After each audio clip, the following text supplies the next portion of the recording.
in this discussion, anyone, if you're not convinced that interest is inevitably terminal, what other idea can you possibly come up with?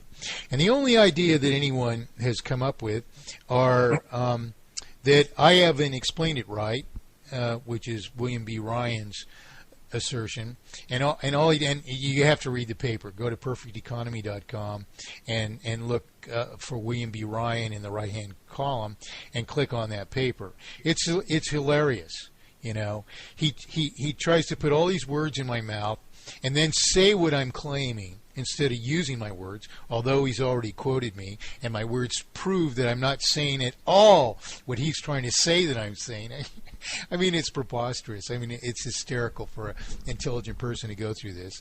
And then he tries to claim that I'm not accounting for everything, and then he says that he accounts for it by well, I won't blow it by giving you the punchline, but anyway, so what I do is I preserve all his quotes and his explanation. I provide it all as a unit, and then I respond to each part of it, and I actually use his words in his conclusion to prove that he's wrong. He's actually saying, he actually proves the opposite of what he intends to prove in his own words, and which confirms that I'm absolutely right. And I mean, I had people from all over the world thanking me so profusely for shooting this guy down like that, because he's just so full of crap. He tries to get you off on all these tangents. He gives a stupid example of three people renting a motel room and being charged the wrong amount of money and getting changed, which won't split among the three people, and the bellboy can't divide it up equally, and so he gives them all, he only has so many dollars and is supposed to give $5 to three people.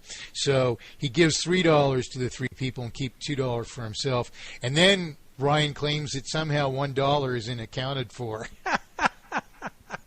And this equates to my thesis of inevitable failure. I mean, it's preposterous. But this is, excuse me, a leading voice in advocating that there is some rectitude in this fatal implementation which has been imposed upon us. None of these people ever even dare go to argue that it was properly subjected to representative process. The history is obvious. Bill Stills just copied all the history from my site. Sure, people like G. Edward Griffin had actually written books about it. Jekyll Island, but however, is just a plagiarism of Eustace Mullen's work. So likewise, G. Edward Griffin tries to disprove this thesis of inevitable failure. He says he's basically arguing that it's possible interest wouldn't multiply debt in proportion to circulation. Excuse me again. So he gives this preposterous example that, for instance, if we've got a certain situation where we're paying so much interest out of circulation, we could go to the bank, and he's just got it as something like, $80 a week or something like this. We can go to the bank and negotiate with the bank to wax its floors at night and earn that interest back. And that's his basic attempt to refute that interest inevitably multiplies artificial indebtedness into terminal failure. Well, this is what the interest that the bank is earning is circulating back out. Well, I'm saying the bank isn't earning that interest at all. I'm sorry. Yeah. They produce nothing. They merely insert themselves into the equation of our commerce, so that by no more than publishing evidence of our promissory obligations to each other, they first launder principal into their possession wrongly. They never gave up the principal. There is no debt, and in the only actual life cycle of a promissory obligation, payment of principal retires principal from circulation. It's never the property of anyone. Furthermore, since they never gave up anything, they might pay, for instance, $2 to issue $100,000 into circulation to so-called, quote-unquote, finance a $100,000 home. Well, they give up $2 to publish evidence of our promissory obligations to each other. In turn, they launder $100,000 of principal into their possession, and then they might charge $300,000 or $400,000 on a long-term debt, depending on the rates of interest, of course, in interest on that $2 cost to them. You see, there's no justification of it, and that's a simple accounting for what's gone on here. Justify it. One thing I'm trying to get at is if we could get back to in an economy where there isn't a money supply which is supplied without the banking institution, without any debt associated to it. Do you see problem in the business of banking, a non-fractional reserve banking? Let's address non-fractional reserve banking then, or fractional reserve banking. If we just look at these things superficially, we presume fractional reserve practice is part of our problem. But if we go back as I did in the very beginning and take it from the root, which is the obfuscation of the currency, and all the ramifications of this, we see two things about fractional reserve practice. That is, number one, if you need to sustain any further industry that might require a greater circulation than monetary reserves in gold and silver under a precious metal monetary standard, you're forced to resort to fractional reserve policy because of the flaw in your original concept that you could somehow both sustain illimitable industry and commerce and provide a consistent ostensible value to the circulation by restricting it to the equivalent of monetary reserves that you have on hand. It's impossible. It's mathematically impossible. As the volume of industry changes in proportion to the circulation, the relationship between the circulation and our production is constantly changing. So, sorry, you're saying that a non-fractional reserve bank inevitably becomes a fractional reserve bank? Yes. Yeah, one that thinks that it can abide by the yeah, exactly. Just look at it on this scale. Let's say that fractional reserve banking isn't a legal practice. I'm a human in an economy and I've got a tenner and I want to lend my friend the tenner and say, can you pay me back 11 quid in a week's time? And then are you saying that practice causes a flaw in the entire system? I'm actually providing two, yeah, exactly. Or the thought, see, what happened in the United States when we fought our revolution, separated from England.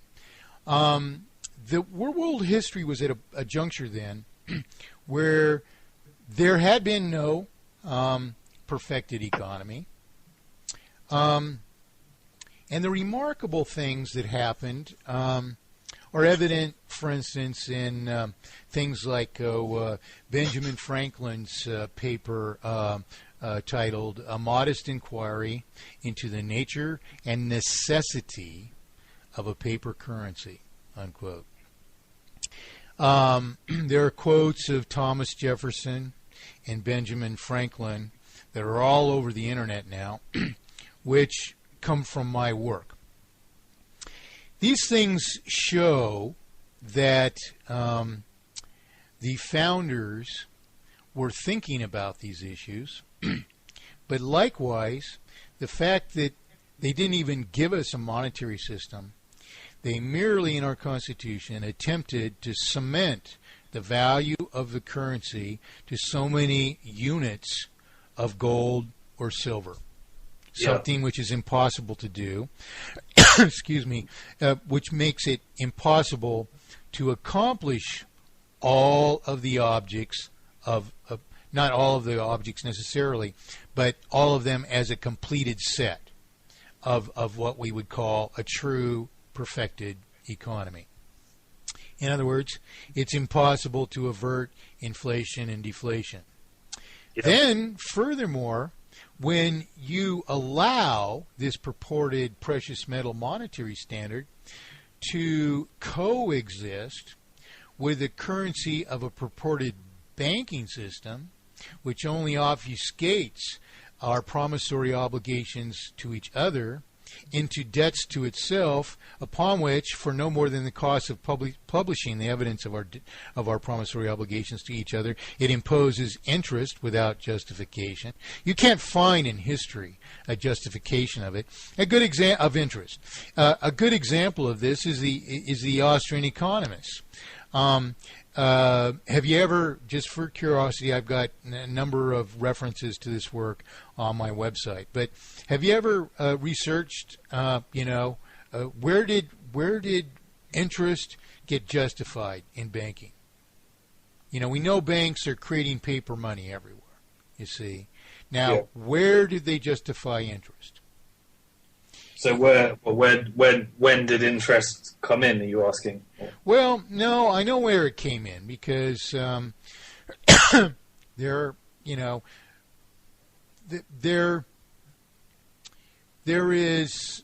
were people who practiced what we might call interest or usury, despite forbiddance of it in religious manuscripts of the three major religions, Judaism, Christianity, and Islam. But you can't find in history a conclusive paper which justifies interest, particularly in relation to the creation of money, of paper money, which is actually an act of merely no more than publishing evidence of our promissory obligations to each other. Because, as we have just gone over, what would that proof which justifies interest necessarily comprise? It would necessarily prove that for no more than $2 of cost of publishing evidence of a $100,000 promissory obligation of a debtor, which evidence is awarded to the true creditor.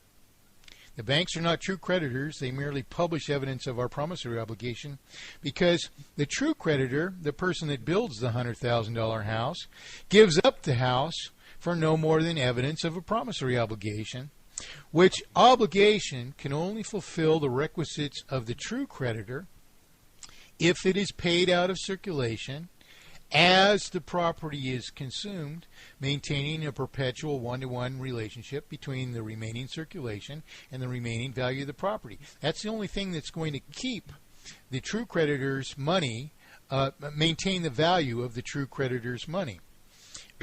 And so then, the principal that is paid against this debt to the true creditor, who has been paid in full already, the payments of principal have to be retired from circulation, which is why you need a government entity to merely perform the accounting of this. It has no assets.